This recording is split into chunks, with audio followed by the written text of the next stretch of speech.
Baik,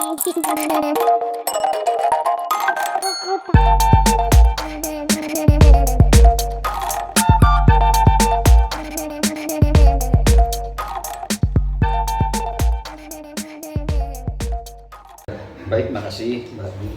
Kalau diskusi sore ini bertempat di Jalan Taman Kusendok nomor 15. Ini sekretariatnya satu organisasi namanya Perkumpulan Indonesia Muda atau biasa disingkat PIM. Jadi secara bisa tegak? jadi secara formal lah mungkin ya, bisa dibilang karena harus ada identitas nih yang menyelenggarakan Perkumpulan Indonesia Muda. Tapi sebetulnya kami ini hanya memfasilitasi ide dari teman-teman 98 dari berbagai kota, ada yang dari Bandung tadi kan kita lihat, ada yang dari Jogja juga, dan terutama dari Jakarta, juga lintas generasi. Kira-kira itu. Bang, apa kekhawatiran yang dirasakan oleh teman-teman aktivis 98 sehingga berkumpul untuk menyatukan pendapat dan menyatakan semua aspirasi? Baik, terima kasih. Ini tahun ini 25 tahun reformasi, persis 25 tahun. Jadi tadi saya sampaikan di forum, ini hampir seperti reunian kita 25 tahun lalu. 25 tahun lalu kita tuntut perubahan di Republik ini karena melihat kekuasaan yang otoriter dari suatu. Beberapa yang kita tuntut diantaranya itu adalah amandemen Undang-Undang Dasar, di mana di dalamnya ada pembatasan masa kekuasaan presiden dan wakil presiden. Nah, saat ini kita lihat dinamikanya, mungkin sebenarnya sejak tahun lalu ya, itu ada wacana yang digelindingkan oleh segelintir elit politik, bahkan elit yang ada di kekuasaan resmi ya, seperti ketua MPR, kemudian ketua DPD belakangan, lalu juga beberapa akademisi yang mendorong adanya perpanjangan masa jabatan presiden dan atau perpanjangan periode dengan alasan bahwa Indonesia sedang dalam kondisi darurat. Kami, teman-teman 98 yang 25 tahun lalu menuntut perubahan yang signifikan di negeri dalam konteks demokrasi, melihat itu satu sinyal bahaya serius. Karena apa? Karena kalau tidak dua, seperti yang dibatasi sekarang, maka tidak akan ada batasnya lagi nanti. Jadi ketika dibuka kotak Pandora untuk amandemen untuk lebih dari 2 periode, itu akan membuka isu-isu lain yang menurut kita bisa jadi setback demokrasi Indonesia. Itu yang membuat kami berkumpul hari ini. Selain itu kita juga melihat bahwa partai-partai hari ini lebih cenderung dikuasai oleh sekelompok atau sedikit orang ya, yang lebih mirip kepada persoalan terbatas, mungkin kepemilikan atau ownership, ya bisa dibilang oligarki. Hanya sedikit partai yang dia memang menjalankan fungsinya secara demokratis, yang lain praktis semuanya top down. Nah, buat kita juga ini kondisi yang sebetulnya tidak kita harapkan ketika dulu kita mendorong adanya liberalisasi politik, di mana partai-partai tumbuh. Kita berharap partisipasi publik, partisipasi juga teman-teman aktivis ini yang bisa masuk ke dalam ruang-ruang politik seperti partai. Ternyata teman-teman ini menurut pengamatan saya lah paling tidak lebih banyak di ruang-ruang pinggiran, di peripheral di partai-partai itu. Itu dari saya. Harapannya Bang. Bang lanjutkan Bang. Harapan Abang apa?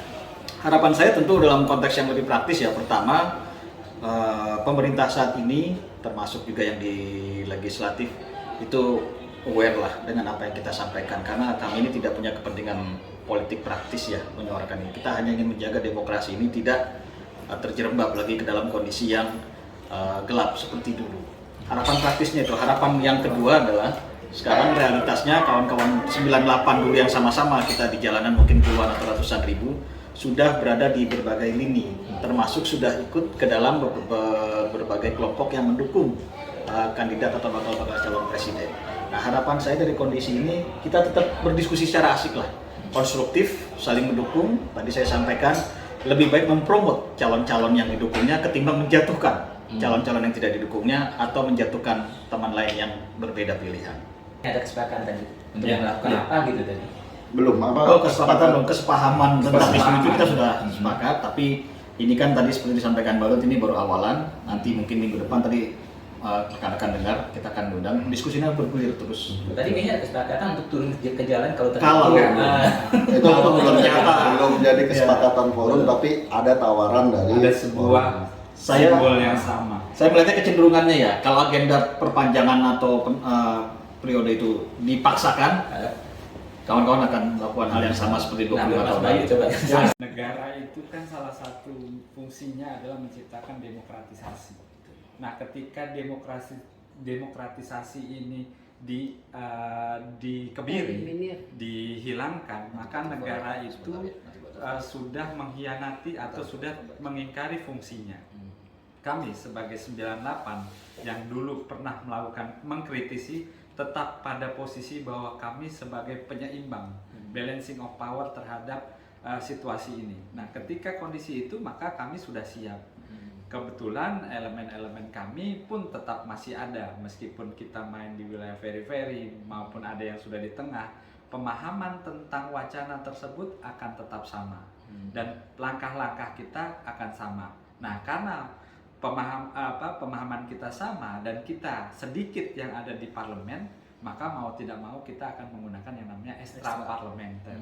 Nah, ekstra parlementer ini yang secara alamiah, secara natural, mungkin tidak perlu diajari lagi, kami dengan sendirinya akan terkonstruksi dengan pola-pola kerja kami yang sudah pernah kami lakukan dengan penumbangan Soeharto itu. Maka ketika ada yang namanya kantong-kantong massa atau ada yang namanya sekretariat di masing-masing elemen, ketika isunya sama, maka itu yang akan menjadi daya pukul kami gitu. Jadi rezim boleh menakut-nakuti terhadap masyarakat umum, tapi harus ingat bahwa rezim tidak boleh menakut-nakuti gerakan 98. Kenapa? Karena gerakan 98 punya pola dan sudah punya mekanisme yang ada. Gitu. Bang Bas, yang menarik juga gini Bang, kan dari 98 ke sini tuh ada beberapa generasi yang sudah lahir, tapi ternyata yang akan turun lagi ini 98. Sebetulnya motivasinya apa sih? Artinya apa? Memang kita sudah bukan mahasiswa lagi, tapi yang namanya aktivis itu selalu melekat di kami. Dan ketika kami sebagai masyarakat, aktivis sosial, masyarakat, daya gerak kami tetap ada, daya kritisi kami tetap ada. Bahkan kami sebagai masyarakat, boleh dibilang masyarakat yang memiliki pengetahuan lebih, itu harus tergerak untuk melakukan itu. Jadi harusnya pemerintah lebih cerdas lagi terhadap menyikapi hal tersebut gitu. Tidak boleh dalam tanda kutip melakukan tipu-tipu lagi. Karena apa? Ada masyarakat yang cerdas yang mencoba menuntun, mengguide masyarakat yang pada umumnya ada. Jadi ya itulah aktivis 98. Gitu. Bang, nanti kan akan ada dialog lagi ya. Goal terakhirnya apa sih nanti?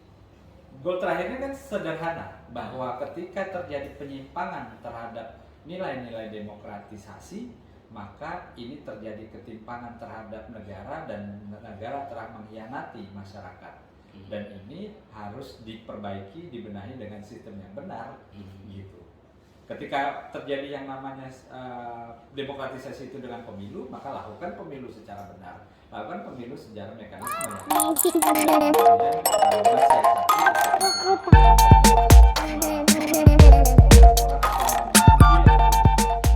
kekuasaan, gitu. Karena itu tadi kami akan tetap bertindak. Kira-kira eskalasi bisu pecah tuh apa misalnya bisa seperti 98 gitu? Saya berharap justru tidak ada bisul yang pecah. Kalau bisul itu pecah, artinya akan ada perubahan drastis lagi di masyarakat kita hingga memutuskan.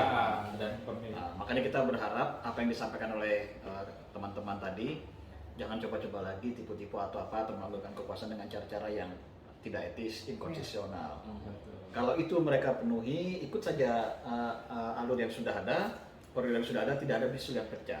Tapi kalau masih coba, sekarang saya melihat dari Oktober tahun lalu ya, testing the water mereka. Kalau itu mereka paksakan terus, bisa saja mungkin nanti pertengahan tahun ini, Mbak. Kita lihat kan sekarang makin banyak kalau di sisi sana ya, mungkin tadi saya sebut ketua MPR, ketua DPD mulai. Kalau ini makin diperluas, ide-ide gini, perlawanan akan makin besar. Kira-kira kita pakai rumus fisika lah. Tekanannya makin kuat, daya baliknya juga makin kuat. Itu mungkin bisulnya, Pak. Tapi nyambung ini, Pak. Tadi kan saya sempat ngobrol sama Pak Ridwan di DPR. Dia mengatakan kan seperti teriakin revolusi karena menurut mereka memang nggak ada jalan lain nih, karena pengusaha sudah budak gitu kan, sudah nggak mendengar aspirasi rakyat. DPR sudah dikuasai, maka satu-satunya jalan adalah dengan revolusi. Tapi revolusi juga bilang nggak mungkin terjadi revolusi gitu loh, karena guru-guru psikologis bangsa Indonesia itu memang nggak seperti dulu. Kalau Abang melihatnya gimana? Solusinya gimana? Kalau kami sudah paham lah ketika siapa yang teriak revolusi, siapa yang berharap ada bisul yang pecah, siapa yang berharap ada yang terjadi perubahan secara yang menurut ekstrim. Karena pasti ada pihak yang diuntungkan, pasti ada pihak yang memainkan, dan biasanya pihak yang memainkan dan diuntungkan itu akan mendorong seperti itu. Mereka menggunakan menggunakan tangan orang untuk menyampaikan itu sehingga mereka tidak akan muncul. Kami sekali lagi bahwa aktivis 98 sudah sadar itu, sudah paham itu. Kami tidak akan keluar dari rel kami, keluar dari mekanisme yang ada. Kalau mekanismenya ada, kami malah senang ada mekanisme pemilu yang benar, ada mekanisme pemilihan yang benar. Kalah menang bagi kami dalam mekanisme pemilu yang ada itu adalah sebuah perjuangan yang ideal bagi kami, gitu. Tapi ketika memang, ya itu tadi, sekali lagi, ketika terjadi kecurangan, terjadi penyimpangan, itu pasti kami akan bertindak. Dan kami tahu kenapa, siapa yang menciptakan kecurangan, siapa yang menciptakan penyimpangan, bahkan siapa yang menginginkan revolusi dan yang menginginkan yang namanya perubahan secara ekstrim. Kami pun sudah tahu, gitu. Ada nggak mungkin ya peralihan kekuasaan ini terjadi secara soft? Ya memang seharusnya secara soft, gitu. Toh kan yang namanya pemilu itu kan sudah diagendakan 4 tahun sekali, 5 tahun sekali. Artinya apa? Agenda itu sudah tertuang, agenda itu sudah tertulis. Kenapa harus diutak-atik lagi? Artinya kan ada resistensian kelompok atau resistensian penguasa untuk merebut kembali, gitu. Seperti itu. Aksi konkret 98 dalam waktu dekat apa sih? Yang paling konkret selain diskusi? Yang jelas kami akan tetap mengkampanyekan bahwa menolak perpanjangan pemilu, 3 penundaan pemilu 3 periode, untuk tetap menjalankan koridor pemilu secara baik dan benar, meskipun analisis yang tadi bahwa banyak partai-partai yang sudah disiapkan untuk memenangkan disetting. Oke. Terima kasih banyak. Kami ada dulu nomor handphone Bang.